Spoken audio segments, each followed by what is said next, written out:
to no surprise, like the vast majority of people weren't reading critical literature. That really has formed my worldview in a lot of ways, which is that like when you go inside like institutions like the State Department or the Pentagon or so many different institutions, what I found was that like nobody was reading the critical literature. Like it just almost didn't exist. Hello everyone, that's a clip of today's guest, Michael Wallach. Michael is the creator of the 7-hour documentary series, The Viral Delusion. Unfortunately, and for reasons you can probably guess, I can't play our entire interview about that on YouTube. What I am going to do is play some of the most interesting and acceptable segments of it. This is one where Michael is talking about his background working for the US State Department and how it informed his worldview on the nature of entrenched bureaucracies. Links to the full interview, along with the Viral Delusion series, are available in the info box. When I first joined the State Department, I had like a couple sort of visions and hopes and dreams. And it was like, can someone who has the vision of like a humane foreign policy for the United States, like how far can you go? And also like, what can you see about how everything works from that perspective? Maybe I wouldn't go so far as to say like I'm a complete 100% pacifist, but pretty close, right? And so from that perspective of like, let's not have a colonialist or a neo-colonialist foreign policy. Like let's treat people with respect and cooperate on equal terms and see where that goes, right? And so I got a job. I had been to grad school and I had worked in for this organization called Seeds of Peace for a really long time, which brings together people from countries at war for dialogue. And so I had a kind of like really, I think, interesting background for the State Department. And I was pretty good at statistics and things like that. So I got hired to basically to be like a pollster for the State Department in the Middle East. So it was my job to like come up with surveys and ask people in the Middle East, and then I would hire companies to go and fulfill those surveys where they would ask people, all the questions that I had come up with, and then I would get the results back, and then I would analyze them, and I would write a paper about them, and then that paper would get distributed through all the different agencies in Washington. What I had hoped in that job was that people in Washington would take seriously what people in the Middle East thought, which was, in hindsight, absurd, right? Just let me interject, Mike. About what year did you go into the State Department? Just thinking what administration it was, and this was like, I think this was like 2006. Okay, so the tail end of the Bush years and into Obama. Yeah, it was the tail end of the Bush years. Yeah, exactly.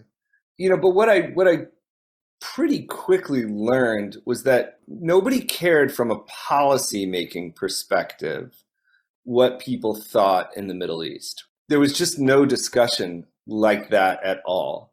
What seemed to interest people was the way that they could use that information like for their own careers or potentially to manipulate people with different kinds of propaganda, basically. And then not only that, I kind of was like, I was looking for like, where's the policy room? I kind of thought there would be like this ongoing discussion once I was inside the State Department about like what all of our policies as a nation should be. And I actually never found that conversation. I went looking for it all over the place. And I was a presidential management fellow, which is like, it sort of inserts you into like the middle of the bureaucracy. So I had access to like all the top analysts, and none of them were really ever having conversations about what our policy should be. It was sort of fascinating. And I realized as a shorthand that essentially there was no conversation like that. And if you tried to make a conversation and you tried to challenge any sort of centrally held tenet, that you would just kind of get shouted down, or you would just quickly become like a black sheep that wouldn't be included in even the like paltry conversations that might maybe get to be a part of. So like, like one time I was in a room with like this general, and I asked him like, what is the foundation of the relationship between the United States and Israel? Like, what are the central, like it was just a question, like what are the central like factors? What are the strongest motivating factors there? And he just like, it was like he whipped his head around like it was like The Exorcist or something, and just shouted me down. And that was that. You're not allowed to have that conversation.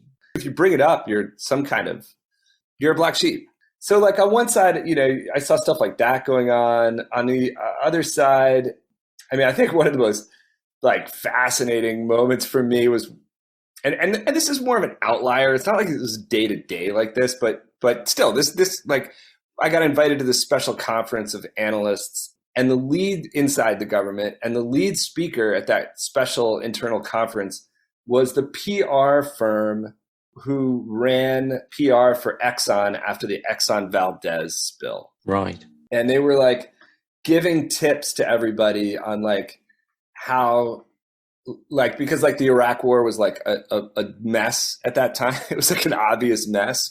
It was like the Exxon Valdez spill. They were like, look, this is how we do it. You need to have a 10-year outlook. And, you don't want to like drum up too much controversy around it. You kind of want to just let it float away in the public's mind and bring up other topics. And I was like, wow, this is so dark. This is so dark. Like, people are like being killed, and this is this inane, like this really anti-human, anti-intellectual plan, which obviously the machine of government's going to do that. But just being exposed to all of that and seeing it go down, and eventually it got to the point where I realized the only way I was going to ever have a career in the State Department, or really in Washington at all, like anywhere in the government, was that if I just embraced this whole ideology and only think within certain parameters and only spend your energies, trying to come up with ad campaigns for the United States to win over, certain populations to look more sympathetic. Okay. Can I pop a couple of questions in? Yeah. Before we start to progress. So when I think of, when you say surveys, what pops into my mind, and I don't know if this is related or not, but there was a survey of the Muslim world that Sam Harris used to quote a lot when the new atheist movement was big, and that whole phase of 50 or 60% of Muslims would actively support suicide bombing against the West. And when you went into that, it was nothing like that at all. The question was asked in a way, well, if you were in absolute dire straits and your whole civilization had been taken over, would you, under those circumstances, see this kind of military maneuver as being something that could be justifiable? And then the ones that said yes to that was probably at the same or lower percentage than you would get in the West. So is that what you're talking about with surveys, or is that something different? Yeah, I mean, it's that kind of thing, exactly. But I, because I actually got to write my own stuff, and I happened to know what I was doing to a degree. I happened to have some sort of understanding of the psychology of what was going on because I had spent so many years working for this dialogue organization. I wrote surveys, and I had a pretty great boss who just gave me a fair amount of independence. I got to write things that I thought were actually interesting to me. In my questions, in my surveys, I wasn't trying to like do like a gotcha question like that. Okay. I wanted to try to like peel away at the psychology of like Israeli-Palestinian peace process, and like what could we do that would work in the public imagination on both sides, stuff like that. Or trying to, I knew like a lot less about like Saudi society. And so, and there's very little knowledge about that in Washington. And so like, I wanted to sort of like get at, aspects of the relationship between the people and the Saudi ruling class, and like, how do people feel there really? And the same thing in Syria, and, stuff like that, where you're just like, let's like try to ask interesting questions and try to really understand people and see like what pops out of that. Did you perceive your colleagues as being knowledgeable about these societies and the way they functioned? That's a good question. I mean, there were a lot of colleagues that I had. So some of them were knowledgeable and some of them weren't. I remember at the time it was the Iraq War, and I didn't think the lead Iraq analyst, like he like had no background in Iraq. It was like kind of stunning. But like the lead Palestinian analyst, like she totally knew what she was talking about. She totally got it. So there was like a mixture. I mean, I just think that, like, to no surprise, like the vast majority of people weren't reading critical literature. That really has formed my worldview in a lot of ways, which is that, like, when you go inside like institutions like the State Department or the Pentagon or so many different institutions, what I found was that, like, nobody was reading the critical literature. Like, it just almost didn't exist. I was kind of like, wow, almost felt like pretty isolated in that. Okay, so everyone's consuming kind of reports from Brookings or these kind of think tanks, and that's informing their worldview. And there's certainly not Scott Horton's anti-war radio playing in the background anywhere. That there's a kind of information bubble. Yeah, that's very. Because I think for people on the outside, there's always this discussion of, is the US government some super smart entity that's willfully forging this global empire? Or is it just people who are really caught up in their own ideology, bumbling into one disaster over the next? And then, because of the economic power of the US, that kind of forges an empire as they go. And mostly people who walk out of places like the State Department have this quite critical view of the level of competence of people in there in terms of seeing a broad picture of the world, in terms of, as you're saying, taking on board the reason they think the way they do is because it would never occur to them to think any other way at all. Yeah, exactly. And that's not to say that and this was like one of my central questions. It's like one of the reasons I wanted to go work for the State Department. I wanted to see, like, how does the psychology of these institutions work? And I think that's for 5% of the people that I came across, it was just kind of like, yeah, this is just kind of like what we read and what we think, and this is just how we do it. And then, then there were like the 3 or 4% of people who they kind of understood that there was a critical narrative, but they were like completely powerless. And it was kind of like, well, I'll just do what I can. And then I think every once in a while you got the sense that maybe there were some people who knew what they were doing, but it was really rare to come in contact with them. So I remember like one meeting where like this guy who was very high up, very close to Dick Cheney, came in, and people were talking about how to spin what was going on that month in the Iraq War. And he basically like slammed the table and was like, don't talk about the effing Iraq War. Like, have you seen the steel production numbers? God damn it. And I was like, oh, okay, this guy's actually thinking, like, he's looking at steel production numbers. Like, you wouldn't get like hard-nosed conversations like that anywhere. But this guy was actually analyzing and had some kind of plan. He had some kind of vision. He was trying to do something, evil or good or whatever it was real. And he was thinking about it. And that was the kind of thing it stood out so much. I can still remember it to this day. Does that make sense? It does. I remember reading about Dick Cheney, that he was on some board of commerce for economic development in Azerbaijan, right? And most people can't find Azerbaijan on the map. I might even be mispronouncing it, right? But I think, wow, like, Cheney's actually knowledgeable about the economic development of certain industries in Azerbaijan and sufficiently involved in that to be on a particular board that discusses it. Like, if you're that involved in that one country, you must have a pretty advanced general knowledge of what's going on in the world, in contrast to a George W. Bush, say, who I wouldn't think would be able to find it on the map. And so that indicated that with people like Cheney, there is this kind of, it seems, advanced level of knowledge of what's going on, right down to the minutiae of oil and gas industries in far off places. Yeah, absolutely. Exactly.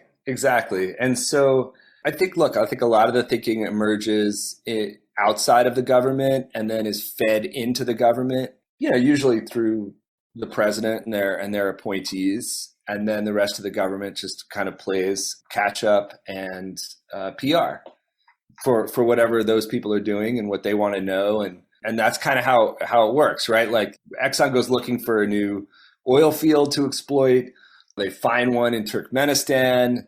They start negotiating with the president of Turkmenistan, and then the president of Turkmenistan says, we don't want to give this oil field to you, we want to give it to somebody else.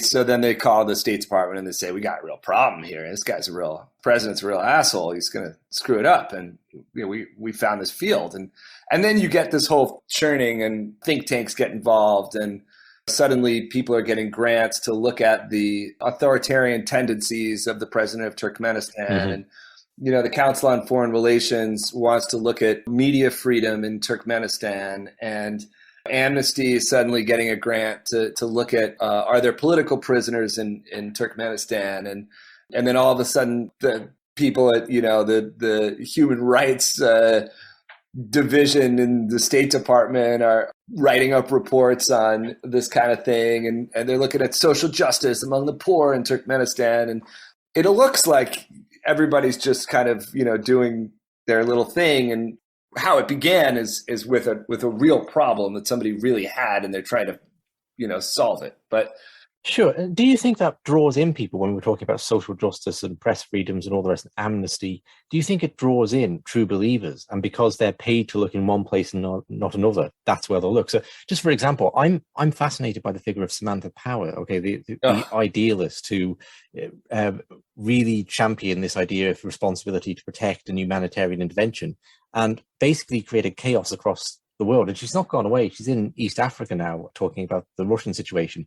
But I mean, one of the things people cite in this, the endless kind of discussions you could have of, does she genuinely believe the words that come out of her mouth, or is she just looking for a paycheck? Well, one of the detracting arguments would be, well, if she really cared, she'd talk about Yemen, which she doesn't. Right? That never leaves her lips, because that's a US created catastrophe there with the intermediary of the Saudis. So she's not really a humanitarian. And I just wonder, I do find it fascinating, does she believe the word she's saying? And she's paid to look in a certain area. So that's where she's looking. What's your opinion on that whole kind of situation? I mean, it's been a really long time since I've been thinking about characters like Samantha Powers. I mean, it's been more than probably 15 years now. But I mean, my basic take is that she's totally disingenuous. That your point is exactly right. But the other thing is, sometimes, again, these characters will emerge out of academia, again, without having read any real critical literature. Like I went to graduate school at Columbia University. I studied considered some of the top professors, and critical literature on the Yugoslav war just never came across my, right. It just never, I was never exposed to it through Columbia. I had to go search it out. I had to go search out what the Serbian perspective on that war was. It wasn't presented to us. We actually literally were presented with Richard Holbrooke's take on it, and Henry Kissinger's take on it. And maybe we would be given a debate, who do you think has a better take, Richard Holbrooke or Henry Kissinger? And you're like, oh, actually, there's a totally different story to be had here. So, I mean, I remember reading Samantha Power's book, her writings on the Yugoslav war, way back, and they were just simplistic garbage, just propaganda, really. And that I think that was some of her very first writing, was on quote unquote, looking at genocide. But again, as you said, she ignored other genocides and ethnic cleansing that didn't fit her pro-America, pro-neocolonialist American narrative. So was she indoctrinated in that from the beginning, and then just is now a useful idiot, or is she disingenuous from the beginning? I know I grew up in this community. I think that most people are just indoctrinated, and then they just kind of learn these habits of don't discuss this, don't discuss that, and they sort of take on those habits as they realize that their careers will rely on it, and that's it. They'll have a career. Samantha Powers has had, of course, this extraordinary career because she's the perfect, salesman for this kind of humane interventionist foreign policy of, this young, she rose as this young woman fighting against genocide. And that was how, the United States intervention in Yugoslavia was billed and sold. So I think that probably she had not been that exposed to the critical literature, because it really is hard to find in that world. And you're considered, if you read everything that your professor gives you and then you write a great paper about it, you're considered brilliant and you get all the, adulation. And then if you write an academic paper that helps to sell that perspective, then, all of a sudden people start knocking on your door and they want you to publish a book. If you do a good job with that as a book, then all of a sudden you've got a job at the UN, representing the United States. So you never get a chance to sit down and look at another perspective unless you proactively want to do it. So it becomes like a self-fulfilling prophecy. Yeah, and in doing so, you then either have to live a lie or you've excluded yourself from that world. Exactly. So if you want to stay in that world, you're much better not looking at it. Yeah, I mean, it's very Jungian, of just like kind of people not wanting to look at the shadow that their perspective creates. And I think that psychologically, that's my best way of saying it. It's not that people are, it's not like she knows better and is lying. It's that like literally psychologically, like she can't even go there. It's like you have people who put like those electric collars on their dogs. These characters, they can't go there. They get like fried when they start to stray too far from the narrative. And so they don't. And then they remain ignorant of anything critical. And that's kind of the whole conversation. And that's why, their heads turn around like The Exorcist when you actually begin to ask these questions. Sure. To a degree, I can understand it, because people, particularly having a podcast, people will leave comments or write to me all the time with points that challenge my worldview. Okay. And some of them I want to look at, and we're going to discuss in a moment about viruses not existing or not having the effect they've had. And that's certainly something that's challenged my worldview. But the reason I selected to go down that road was because of the caliber of the people who were suggesting that, right? And other times I deselect it because I don't see that. I don't see people who are, say, talking about a flat earth. And I had a message just the other day on this topic saying, I should really investigate that. And the evidence seemed to be a fella going down to the beach and saying, looks pretty flat to me. So obviously I don't select for that, right? So we're all making these choices all the time of what to look at and what not to look at. And when you put certain incentives down, I can see how it becomes very easy to not look and say, oh, that's all kind of crazy talk. It's just some guy doing a podcast on the internet with his anti-war nonsense or whatever, some socialist writing a book about Yugoslavia, Michael Parenti or something. It's easy not to. You can see how, you could do that. Yeah, exactly. Like, Michael Parenti's done like amazing work. Like, you think that guy gets invited to like give lectures at the Pentagon? No, of course he doesn't. So the people who are sitting there at the Pentagon are there. That book's not coming across their desk. I couldn't agree with you more. Okay, everyone, that's all you're getting this time. If you'd like to hear more from Michael, check out the links in the info box.